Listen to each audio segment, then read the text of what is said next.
or from a caregiver to another caregiver, marijuana patients have to go without because of my inabilities or my inability. If I get marijuana, I go to that for your testimony. We do have your email, and as we begin to approach the distribution system, we reach out to you. I'm the only person here today that is well, and I appreciate you here. It has a chance of losing my personal individual freedom because I'm here. I understand. And there are a lot of people who are not here because I'm the only one willing to risk it, to come here and risk the police coming to my house tonight. Thank you.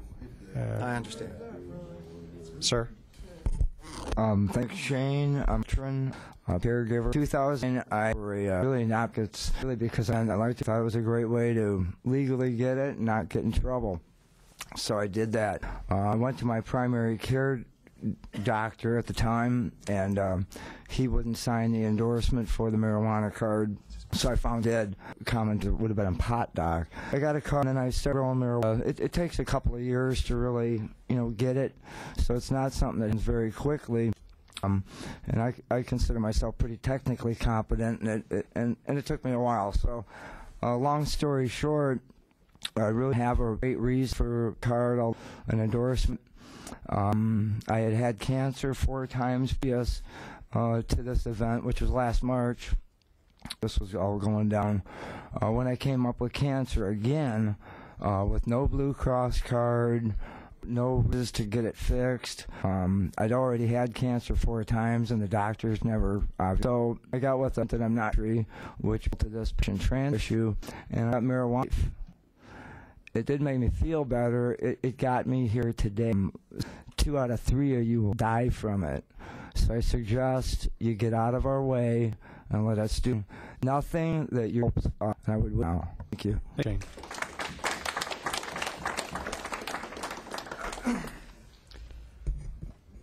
The next 6 I'd like to call up. Thank you. I appreciate it. Paul McCullough,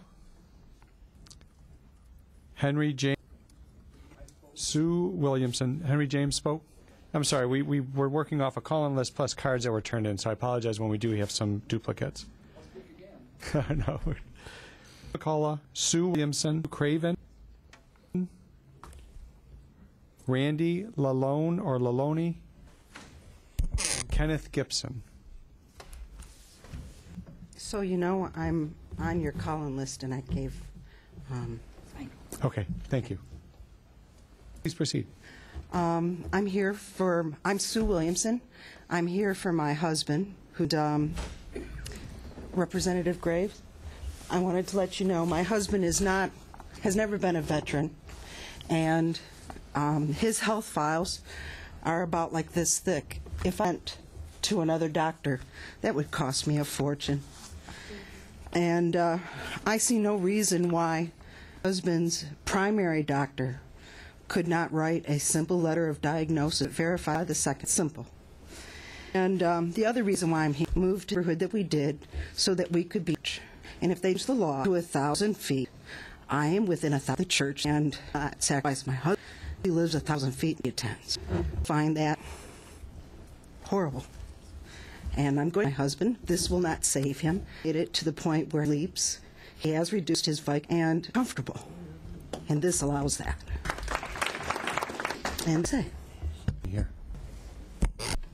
My name's Raven. I live in Sturgis, Michigan. I've been a medical marijuana patient for a few years now. Going to doctor because I can't really afford them because they're pretty expensive. It was my motor, which is the chronic pain condition that I had with medical marijuana. And from the ambulance, blocks away from the hospital, when they shot with 8 mil, gave me a ride. That cost $1,000, and I didn't just have the lights on. So I thought that was really cool. But anyway, I have had encounters with officers 2 times, different occasions on this, and my house is locked, and so I don't see why to make a little knocks inside of my house. Only people that I allow in my house, friends, not crooks and criminals and others. I don't feel what came to my house wanted to come in, and that I didn't have a lock on that door, that I was not within compliance, but they were going to let me slide this time. Even though I said, well, my front doors are locked. They're like, well, yeah, but when we come in and comply from here, obviously it's locked and closed, and if you get into my house, because it really, locked and closed, if somebody wants in, they're going to get robbed. They're not supposed to, And then also, 1988, familiar with that, and it's pretty rusty. But it happens to be where so I'm trans medication in that area. for my due that I now how am I in compliance? Technically I'm in a locked area, but then Eagle also has that designated as a couple storage area. How does that make compliance with the law? Then also, I'd like to quote something from Franklin D. Roosevelt from for the Second Amendment of Bill of Rights. It says the right of every farmer to raise and sell his products in a return which will give him and his family a decent living. The right of every businessman, large and small, to trade in an atmosphere of freedom from unfair competition and competition by monopolies at home or abroad. The right of every family to a decent home. The right of adequate medical care and other opportunity to enjoy good health, good healthy living. And that's all that I wish to do, is everybody to enjoy healthy living. I no longer pick 3 people breast cancer a day. Please. Gibson, and just myself, do you, those who are afraid. In 2000 key points, this was my voting, so I actually remember it quite well. I was actually quite proud. One of the bullet points gave control of the medical marijuana program to the MDCH, Michigan Department of Community Health. And another point enables for an affirmative defense for, quote, unregistered patients. With intent of proposal and now the law is written in mind, you can clearly see that the law is in for protection and not prosecution. 4 years later, prosecution runs rampant, and misinformation on all levels, media, government, and patients. Many do not know what to do when they start, and we've addressed this. When a new patient enters the program, they're unsure of what to do and very limited on what they can do. And out of, let's say, a Senate vacation, as for Section 4, sorry, is allowed equivalent in that state. There's no for vacation. Are these visitors? That is cancer, personal, or should I feel that I serve a person? It's because I wouldn't want to put another caregiver or somebody else in harm's way. Now, I do want to address one last thing. We've got a lot here, but Section C of the 8 states, if at any time after the 140 days, the following effective date of this act, the department is not accepting applications, including if it is to submit applications, statement qualifying patient containing the information required in an application pursuant to Section 6A 3 through 6, together with a written certification, shall be deemed a valid registry identification card.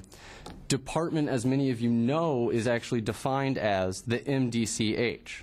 Laura, Mr. Gibson, I'm going to just have you wrap up. Okay. If you can. Laura has control now, and this is not the law as written, nor was it in the proposal that we voters voted for.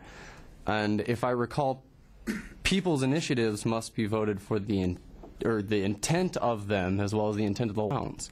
And I definitely do not see this happening. And is it then our proposal that the patients start going to notaries to start getting their cards on time? Because not only is it cheaper, I recall a notary is only about $10, but I feel they could just go to their county clerk and do it in a day. Okay. So, thank you, sir. yes. Ladies and gentlemen, we're going to begin losing some members to other committees, and we are down to our final 2 cards that have been handed in. Again, I just want to reiterate that we're going to continue moving on. I do want to reiterate that there will be no voting on these bills today. We are taking in testimony, and we will schedule another meeting at which time those will be considered, and we'll certainly put that out to the public.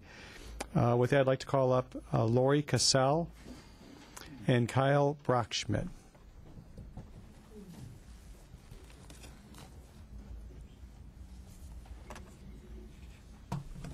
Welcome. Hi, my name is Lori Castle.